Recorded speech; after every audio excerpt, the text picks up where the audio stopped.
Sementara itu, saudara, mengantisipasi penyebaran virus corona atau COVID-19 di Provinsi Aceh, Kesehatan Kodam Iskandar Muda mulai mendirikan posko kesiapsiagaan dan tenda isolasi pasien di area sekitar rumah sakit.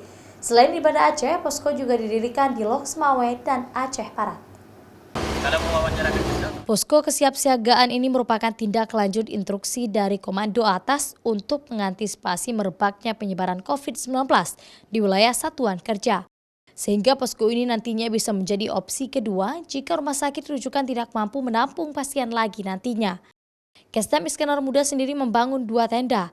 Untuk tenda pertama diperuntukkan sebagai tenda perawat dengan 3 orang tenaga medis yang dilengkapi dengan perlengkapan medis dan obat-obatan. Sementara di tenda yang kedua diperuntukkan sebagai tenda pasien yang dilengkapi dengan 10 tempat tidur pasien yang masing-masing tempat tidur juga dilengkapi lemari dan standar infus serta oksigen. Tenda posko kesiapsiagaan digelar sebagai tempat pengisolasian pasien yang apabila ditemukannya pasien yang terjangkit positif COVID-19 di wilayah jajaran Kodam Iskandar Muda. Rencananya juga akan ada penambahan ruangan jika memang nantinya dibutuhkan sewaktu-waktu.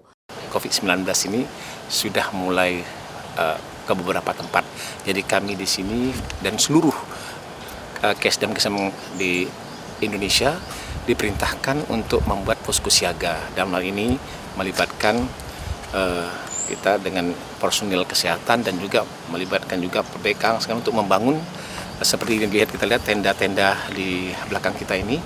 Tenda isolasi juga diperuntukkan apabila ditemukannya pasien yang mempunyai 3 kriteria, yaitu pertama untuk orang yang dalam pemantauan dan kedua pasien dalam pengawasan. Ketiga, pasien yang terkena suspek COVID-19 maka akan dilakukan isolasi di tenda posko serbaguna atau tenda isolasi kesehatan yang ada.